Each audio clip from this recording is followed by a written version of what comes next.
이제 맥스 처음 시작할 때 이제 여러분들이 이 조작법에 대한 설명을 간단하게 들어야 되게 가지고 영상을 만듭니다. 이게 여러분들이 이제 맥스를 조작할 때 어떻게 조작을 해야 되는가에 대한 설명을 해줄 거고, 이게 창이 뭐 하는 건지 거기에 대한 설명을 해줄 거예요. 일단은 맥스를 처음 키면 이렇게 떠 있고요. 그리고 맨 위에 있는 게 이게 메인 메뉴 창이에요. 사실 명령어들은 여기 다 들어가 있어요. 그래가지고 요거 패널이나,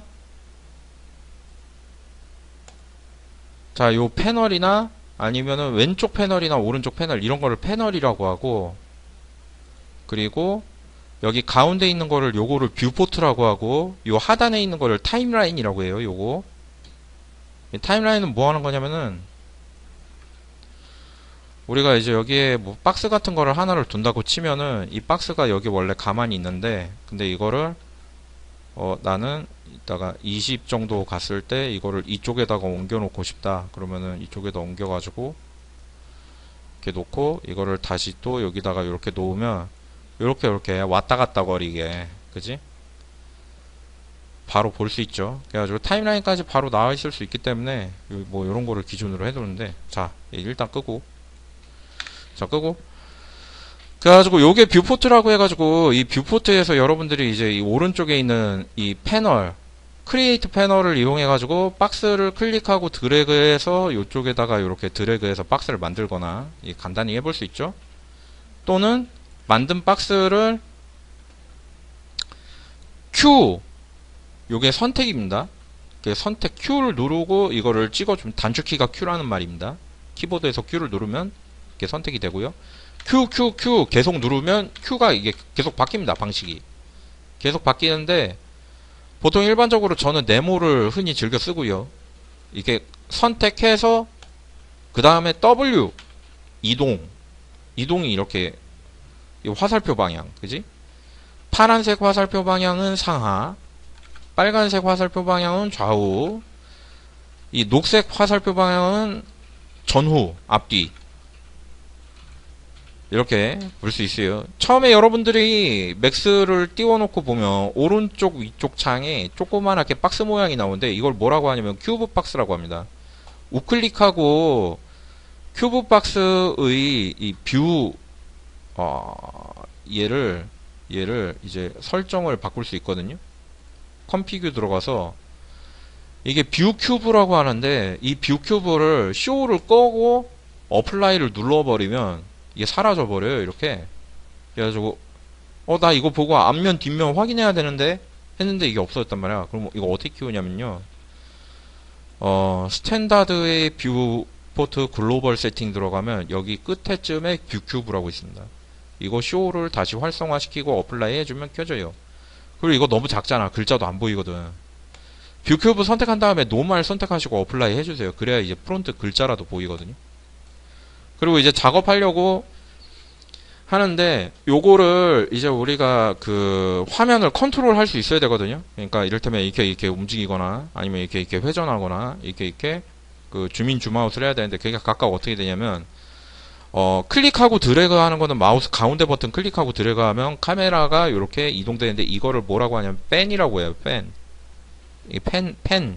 그리고 알트 누르고 클릭하고 드래그해서 로테이트. 그리고 컨트롤 알트 누르고 마우스 가운데 버튼 누르고 앞뒤로 하면 주민 줌아웃. 다 조작이 마우스 가운데 버튼을 누르고 그 다음에 알트를 누르고 마우스 가운데 버튼 누르고 그 다음에 컨트롤 알트 누르고 마우스 가운데 버튼 누르고, 그거예요. 그래가지고 그거는 어디 나오냐면,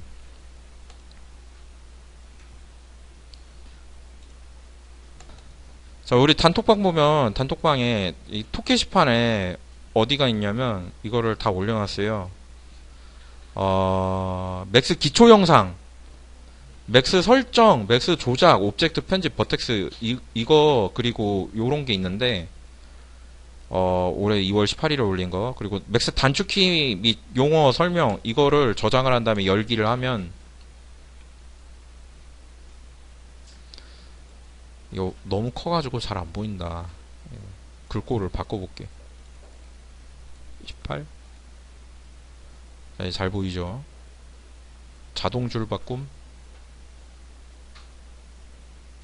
예. 그래가지고 요게 있는데 되게 간략하게 필요한 것만 딱 적어놨거든. 옵젝트, 3D 옵젝트, 이게 우리가 흔히 이거를 부를 때 이걸 앞으로 뭐라고 부를 거냐면 옵젝트라고 부를 거예요. 그리고 이제 Alt W를 누르면 이렇게 좁잖아. Alt W 누르면 넓게 볼 수 있어요. Alt W는 이렇게 한번 누르면 확대시켜줬다가 다시 줄여줬다가 확대했다가 줄여줬다가 하는데, 이렇게 온오프 방식으로 되어 있는 이런 명령들을 뭐라고 부르냐면 토글이라고 불러요. 토글이 굉장히 많으니까 꼭 알아두도록 하고, 그리고 하나 여러분들한테 이제 새로 오는 사람들한테 알려줘야 될 부분이 있는데, Alt Q라는 게 한 옵젝트만 보기와 전체 옵젝트 보기라고 돼 있거든. 근데 선택하고 Alt Q를 다시 눌렀는데 전환이 안 되는 거야. 이게 왜 전환이 안 되냐면은 맥스가 단축키를 바꿨어요. 그래서 우리는 그 단축키를 바꾼 걸 다시 바꿉니다. 자, 커스터마이즈 유저 인터페이스 들어가서 여기에서 저기 제목이 뭐였지? 아이솔레이트 셀렉션을 아이솔레이트 셀렉션 토글로 바꿔줍니다. 그래가지고 여기 있는 Alt Q를 리무브 시키고요. 요 밑에 토글을 선택한 다음에 합기에서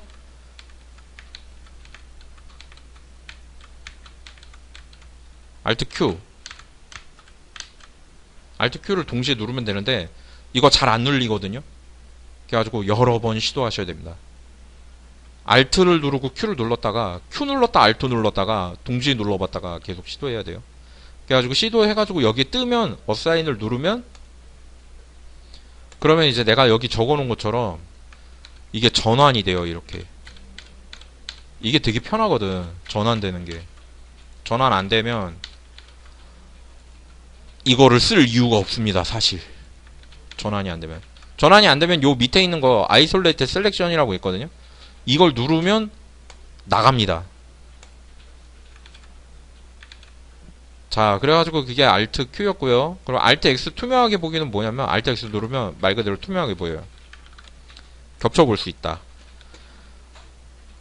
자, 그리고 F2라고 되어 있는 게 있는데, 이거는 에디터블 폴리일 때만 적용하는 거기 때문에 나중에 그때 설명하도록 하겠습니다. 근데 일단 먼저 보여주자면 뭐냐면,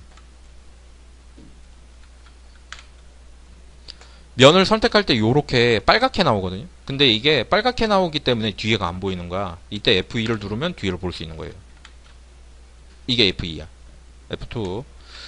자, 그리고 F3번은 방금 전에 봤던 것처럼 F3번을 눌렀을 때는 이런 식으로 여기가 와이어라고 해서, 이제 이걸 앞으로 우리 와이어라고 부를 거예요. 와이어라고 해서 와이어 보기 모드거든.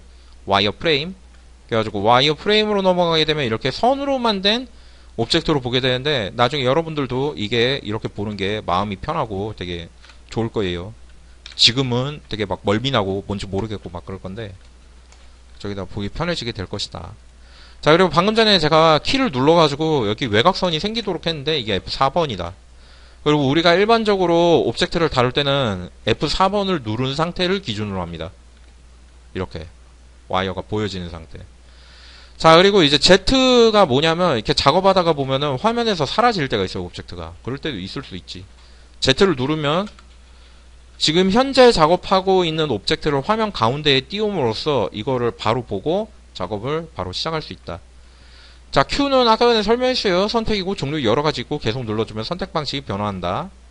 자, 그리고 W는 이동 말 그대로 이동이죠. 이제 클릭하고 들어가면 이동된다. 자, 그리고 E는 뭐냐면 회전된다. 자, 그리고 R은 크기 변화 세 가지 종류 있고, 일반적으로 Select and Uniform Scale이라고 하는데 그게 맨 위에 있는 거예요. 이게 Select and Uniform Scale이야. 나머지는 써요? 라고 물어보면은 나머지는 특수한 상황이 있어요. 맨 아래 거는 이거는 이렇게 퍼졌다 이렇게 올라갔다 그러거든. 이거 언제 쓸 것 같아? 애니메이션 할 때 써요. 애니메이션 할 때 공이 이렇게 띠용 하고 이렇게 짜부되는 거 있거든? 그런 거 할 때 써. 왜냐면 부피 유지를 하면서 저렇게 바꾸는 거를 사람이 손으로 하기 굉장히 힘들어요. 그래가지고 저거를 써요. 그러니까 안 쓰는 게 아닙니다. 쓰긴 써요. 자, 그리고 F12번 키보드 값을 입력하여 이동 회전 크기를 직접 변화시킨다라고 하는데, 이게 이제는 이 타임라인 바 쪽에 보면은 밑에 쪽에 그 속성에 달려 있어요. 그래가지고 맨 아래 보면은 이 0.0. 이렇게 해가지고 이거를 뭐 25 엔터 치면은 25m 이렇게 옆으로. 이거 어디까지 간 거야? 보이지도 않네. Z. 자, 여기까지 왔죠? 굉장히 멀리 왔지? 해가지고 이렇게 막 멀리까지 갈 수 있다. 이게 단위가, 자, 1m 이렇게 해가지고 밑에다가 직접 입력해가지고, 나는 얘가 뭐 2m 거리에 있고, 뭐 높이는 1m 있고, 뭐 이런 식으로 해가지고 이거를 수치값을 입력해가지고 이 오브젝트의 위치를 지정할 수 있거든. 이렇게 이동시켜가지고 위치값을 정확하게 이동시켜야 할 때 써요. F12번을 누르면 절대값이 나오고 상대값이 나옵니다. 그래가지고 절대값과 상대값은 이렇게 해가지고 표현되고, 보통 절대값으로 쓰죠. 좌표계니까. 그리고 이제 F12번 눌러놓은 게 회전을 누르면 회전값으로 변하고요. X가 뭐 90도고 Y는 45도고 Z는 뭐 12도고 뭐 이런 식으로 해가지고 꺾을 수 있겠고, 그리고 R을 누르면 크기 값으로 나오고, 얘가 지금 크기를 내가 임의로 수정을 했기 때문에 이거를 100 다 따로 줄 수 있고, 옵셋에서 월드라는 거는 절대 크기이기 때문에 이걸 250으로 해둘 경우에는 그냥 커지는 겁니다. 그리고 이제 로컬 값이 반영이 돼가지고 250으로 다 수정되는 거였지. 이런 식으로 서로 간에 영향을 미치게 된다. 아시겠죠? 자, 그래가지고 저기까지 됐고요. 그리고 중간에 설명해야 되는 게 있었는데.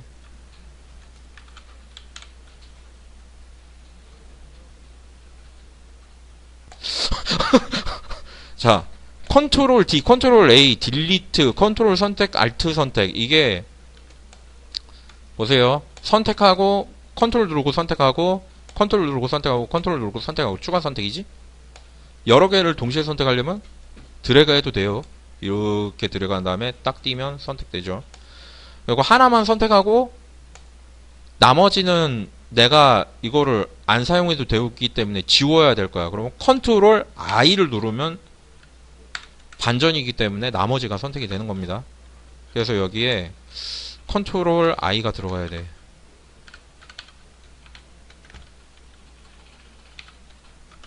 컨트롤 I, 반전 선택. 선택 반전이라고 해야지. 이렇게. 그리고 이제 선택한 오브젝트의 삭제는 그냥 딜리트 키 누르면 되죠. 딜리트 키. 그리고 컨트롤 누르면서 선택하는 거는 추가 선택이고, 나 선택 안 해도 돼. 컨트롤 D 누르면 선택이 해제되고, 다 선택해야 돼. 컨트롤 A 누르면 되고. 그죠? 그리고 얘만 뺄 거야. 알트 누르면서 얘만 빼면 됩니다. 얘만 뺄 거야. 알트 누르면서 얘 빼면 빠져. 그리고 이제 설명하려고 했었던 중요한 게 뭐냐면, 단위에 대한 이야기를 내가 여기서 까먹었거든. 유닛 셋업이라는 게 있는데, 이게 굉장히 중요한 부분입니다. 커스터마이즈에 들어가면, 이 맨 위에 상단에 커스터마이즈의 유닛 셋업이라고 있고, 유닛 셋업에 들어가서 매트릭이라고 돼 있는데, 이게 원래 제네릭 유닛으로 돼 있어요. 근데 반드시 미터법 단위로 바꿔야 되고, 미터법 단위에서 센티미터법 보기, 센티미터. 그리고 시스템 유닛 셋업이라고 하는 애들이 있는데, 얘를 누르고 얘가 인치가 아니라 센티미터로 되어 있는 걸 반드시 확인할 거예요. 인치, 피트, 마일은 사용하지 않습니다. 센티미터를 사용합니다. 여기서. 그래가지고 OK를 누르고, 그 다음에 여기서도 OK를 눌러주고. 이거를 왜 센티미터를 사용하냐면, 다른 대다수의 툴들이 맥스 빼고 나머지 모든 툴은 다 센티미터 써요. 맥스는 기본이 인치로 돼 있어요. 그래가지고 이걸 반드시 센티미터로 바꿔주시라. 만약에 여러분들이 이전에 이거를 공부를 하거나 뭐 툴 맥스를 다루거나 뭐 이러다가 다른 프로그램에 가져갔는데 크기가 자꾸 변하고 다른 프로그램 가져갈 때마다 뭔가 자꾸 오류가 되고 이상하다라고 한다면 저게 원인이었을 수 있어요. 되게 중요한 거거든. 자, 그리고 이제 밑에 부분들은 이제 나중에 배우게 될 겁니다. 오늘은 이 다음에 바로 뭐가 들어갈 거냐면은 이 소화전 이거 만들기를 시작할 거예요. 이제 여러분들이 이거를 만들기 위한 충분한 지식을 익혔다 지금. 그래가지고 바로 소화전 만들기로 들어갈게요. 소화전 만들기를 할 때는 이제 박스가 아니라 실린더를 이용하게 될 거고요. 실린더와 스피어 두 개를 이용하게 될 겁니다. 자, 실린더를 클릭해보면 오른쪽에 라디우스, 하이트, 그리고 하이트 세그먼트, 캡 세그먼트, 사이드 뭐 이런 식으로 되어 있는데 각각 설명해 줄게요. 클릭하고 드래그하면 이렇게 쭉 뽑혀 나오면서 라디우스, 이거는 지름 30cm, 40이 나을래나? 40. 높이는 20cm, 20. 그리고 하이트 세그먼트는 요 높이 나눔 값이라고 해. 이걸 세그먼트 나눔 값이거든. 이거를 1로 줍니다. 나눌 필요가 없어요. 1로 주고, 사이드는 지름을 둘러싸고 있는 면의 개수가 몇 개인가? 18개거든? 근데 여러분들이 앞으로 이제 익히셔야 되는 여러분들이 구구단을 외우셨잖아요.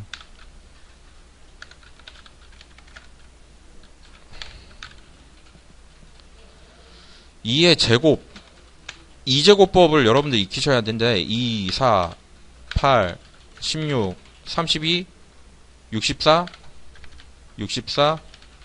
128, 256, 512, 1024, 2048, 4096, 8192. 여기까지 외우셔야 돼요.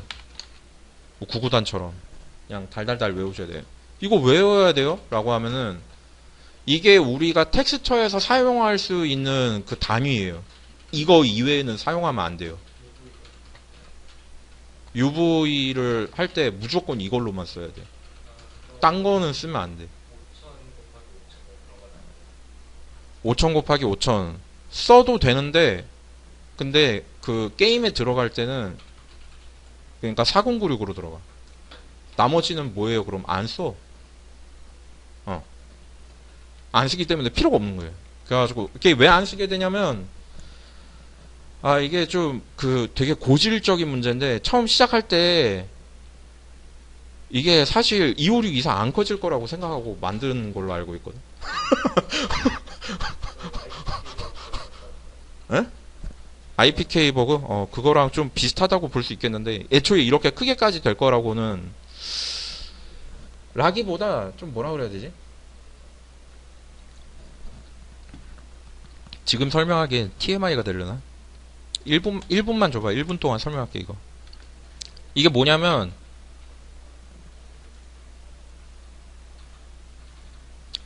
외워야 되는 이유에 대해서 알면 좀 동기부여가 되겠지. 우리들이 이렇게 그림을 그리면, 이게 그림을 그릴 때 이렇게 나오게 되는 게 이걸 뭐라고 불러요? 픽셀이라고 부르지. 그럼 이 픽셀은 지금 내가 이렇게 칠해 놓으면 가장 작은 단위가 4개야, 1개야? 1개지. 근데 1개를 늘리면 4개로 늘어나는 거야? 아니면 9개로 늘어나는 거야? 4개로 늘어나요. 이게 되게 애매한 건데, 이게 처음 시작할 때 픽셀이 1픽셀이 있다고 치면은, 그럼 주변으로 9개로 늘어나야 되는 거 아니에요? 라고 하는데, 수학적으로는 그렇게 안 늘어나. 1개가 4개가 돼요. 그 4개는 다음번에 늘어날 때는 8개로 늘어나. 이렇게 16개로 늘어나. 16개는, 그러니까 이런 식으로 각각의 그 너비를, 이렇게 박스가 있으면 이 박스가 처음 시작할 때 1이었다 치면은 이 1짜리 박스는 두 번째로 늘어날 때는 이렇게만 늘어나게 되어 있어요. 1이 1씩 이렇게 늘어나는 거야. 이게 컴퓨터 메모리 상에서의 영역 계산 때문에 그러거든. 이게 가장 효율적인 메모리 계산이야. 메모리가 안 남아요. 그걸 뭐라 그러냐면, 그걸 바이너리 영역으로 내려가게 되는데, 그러니까 010101 이거 기계어 영역으로 내려가거든. 이때는 이게 가장 효율적인 거야. 이게 손실이 없어요. 그래가지고 손실 없는 데이터를 사용하기 위해서, 그래서 이렇게 돼. 단위가. 픽셀 단위가. 이게 손실이 없고, 이거 이외의 단위에서는 손실이 생겨요. 그럼 그 손실 생긴 거는 어떤 식으로 나타내게 되느냐? 픽셀이 깨져 보이거나, 아니면 픽셀이 밀려 보이거나, 아니면 픽셀에 무슨 알 수 없는 모자이크가 생기거나, 그렇게 반영이 됩니다. 그러면 그거는 좋아요, 안 좋아요? 무조건 안 좋아요. 그래서 그렇게 사용하지 않는 거야. 그러니까 그런 게 생기지 않지 않나요? 5000 픽셀인데 알아볼 수 있나요? 라고 하면은 여러분들이 나중에 UV를 해보면 알겠지만 5000 픽셀이라고 해도 이만한 5000 픽셀이 있으면 내가 무슨 뭐 이를테면 뭐 되게 멋있는 갑옷을 막 이렇게 만들었어. 막 이렇게 멋있는 갑옷을 만들었는데 갑옷에 액세서리가 되게 많이 잔뜩 달렸거든. 근데 그 액세서리의 UV는 끽해봐야 높이가 256 픽셀이에요. 그러니까 이 액세서리를 확대해서 보잖아. 그럼 깨진 게 보여. 그게. 그렇기 때문에 그런 식으로 피면 안 된다라는 거야. 그래서 UV도 나중에 가장 좋게 피는 방식은 뭐가 되냐면 가로 세로를 쫙쫙 펴가지고 배치를 하는 게 가장 이상적이에요. 그게. 근데 그렇게 이상적으로 다 펴졌으면 좋겠는데 사람이 일이라는 게 그렇게 되지 않기 때문에 그래서 이제 문제가 생기게 되는데 이걸 외워야 되는 이유는 무손실 그 데이터를 써야 되기 때문에 이렇게 하는 거예요. 전혀 이해되지 않았나 봐. 근데 저게 저기서만 쓰는 게 아니라 각 잴 때도 쓰거든. 그래가지고 16각으로 갑니다. 이거 왜 16각으로 가요? 라고 하면은 저게 4분의 1로 나눴을 때 내가 이거를 이게 몇 각인지 알 수가 있거든. 그죠? 그래가지고 나눔 값이라고 하는 거는 여러분들이 최종적으로 아 이게 몇 각형이야 라는 거를 예상할 수 있는 단위를 잡아야 돼요. 그래가지고 뭐 적게 쓸 때는 뭐 6각을 쓰건 4각을 쓰건 상관없는데 많이 쓸 때는 저런 식으로 해줘야 된다. 알겠죠? 자, 그리고 이제 요렇게 배치를 했으면 이제 얘를 가지고 뭘 할 거냐면 사진 어딨지? 자, 이렇게 만들 거예요. 얘를 컬러를 여기를 찍어줍니다. 이걸 찍어주면은 이걸 콕 하고 찍어주면 이게 컬러가 나오고요. 이 컬러를 선택해가지고 내가 이 오브젝트의 컬러를 지정해 줄 수 있어요. 이렇게. 그리고 높이 하이트를 쭉 증가시키면 높이가 쭉 올라가고요. 옆으로 대고 보면 한 이쯤 되겠지. 2m는 너무 높은 것 같은데. 이게 30? 30도 너무 높다. 20? 왜냐면 160이면 이게 소화전이 나만하다는 얘기거든. 소화전이 나만한 건 있을 수가 없죠. 무릎 와도 무릎 정도인데. 그러면 한 70? 높이 70? 70보다는 높아야 되지 않나? 라디우스 15? 이런 식으로 해가지고 수치로 넣어가면서 크기를 맞춰줄 수 있다. 이게 만약에 실수치가 내가 직접 재가지고 있으면 그거를 막 기입하면서 작업을 하면 되는데 그렇게 데이터가 있지는 않으니까 이런 식으로 합니다. 그리고 이거를 파란색을 잡고 Shift 누르면서 클릭하고 드래그 하세요. 그러면 이렇게 카피라고 나오거든. 그럼 카피해서 OK를 해주고요. 그 다음에 라디우스를 뭐 20 뭐 이래가지고 증가시켜주고 높이를 뭐 한 15 이래가지고 줄여주고 15, 15 요 정도면 되겠다. 5 해가지고 요거를 밑동 그죠? 밑동으로 이렇게 쓸 수 있겠고 여기 Shift 누르고 쭉 또 드래그 해가지고 위에다 올려놓고 이거를 위에 쪽 덮어주는 거 요걸로 해서 이렇게 해줄 수 있겠고 라디우스를 17.5 뭐 이런 식으로 해줄 수 있겠네. 자, 그리고 여기에서 이제 스피어를 꺼낼 수 있겠는데 스피어 클릭하고 또 드래그 해가지고 이렇게 쭉 꺼낼 수 있겠고 근데 색이 달라버려. 그러니까 나는 이전에 있었던 색을 계속 쓰고 싶거든요. 근데 자꾸 꺼낼 때마다 달라지는 색깔이 굉장히 부담스럽다. 나는 이전에 이 선택했던 색깔을 쓰고 싶다 그러면은 색깔을 선택하고 어사인 랜덤 컬러라는 걸 꺼주세요. 이거 끄고 빨간색 골라주면 뭐 클릭할 때마다 저 색깔이 나와요. 같은 색깔의 같은 오브젝트가 나와. 할만하겠죠. 그래가지고 얘가 각이 몇 각이었어요? 얘 보면 16각이죠. 동그라미도 역시 마찬가지로 16각으로 해주세요. 그리고 얘가 지름이 몇이었어? 15구나. 15로 해주시고 엔터하고 그 다음에 이제 얘를 저 위에다 올려야 되는데 위치가 어떻게 되지? 라고 보니까 얘가 지금 0이 아니에요. 이게 X좌표가. 그럼 X좌표 0으로 맞추고 Y좌표도 0이 아니죠. Y좌표도 0으로 맞추고 그 다음에 위로 쭉 올리니까 여기에 딱 맞게 들어갔습니다. 이렇게. 그죠?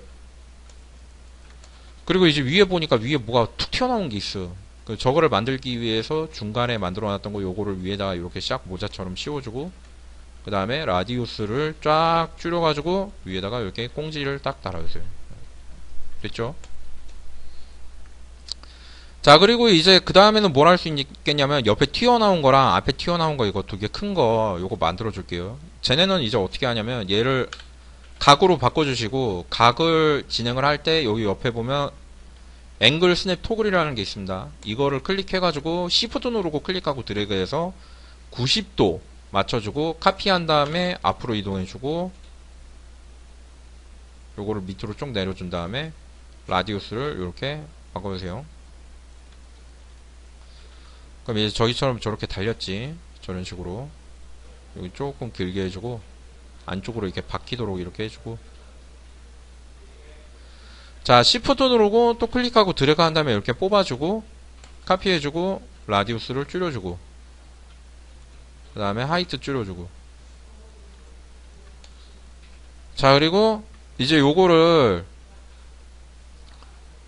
왼쪽 오른쪽에도 동시에 만들려고 하는데, 그거를 저런 식으로 배치를 해가지고 만들려고 한다면 얘 선택한 다음에 이거를 Shift 누르고 클릭하고 들어가면 이렇게 동시에 돌아가거든. 그래가지고 90도 해가지고 이거를 배치를 하면 되는데, 근데 이게 여기 위에 보면은 이게 있습니다. 이게 뭐 하는 거냐면은 따로 돌기.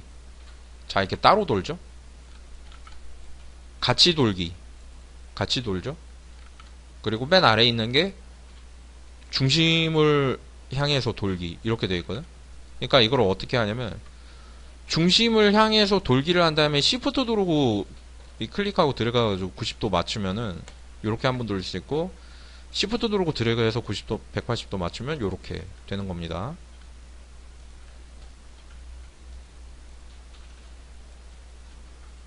자, 요런 식으로 해가지고 요렇게 배치를 하시고, 이러면 좀 좋게 보이게 하려면 바닥까지 해가지고 라이트까지 넣어보자. 자, 요거를 회색으로 고르고 바닥에다 이렇게 설치를 한 다음에, 바닥은 5m 정도로 합시다. 500cm죠.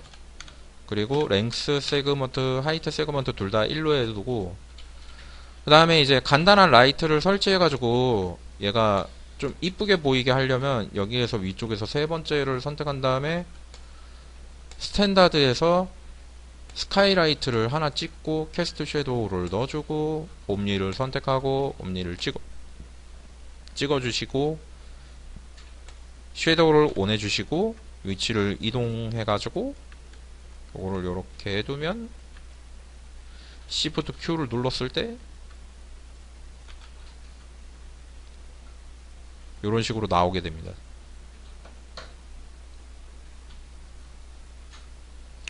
해서 요까지 해보는 것으로 한번 해봅시다.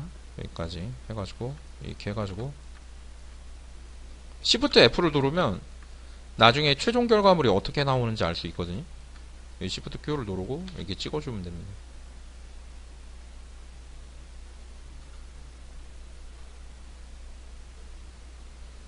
자, 그래서 여기까지 해보는 걸로 이게 해봅시다.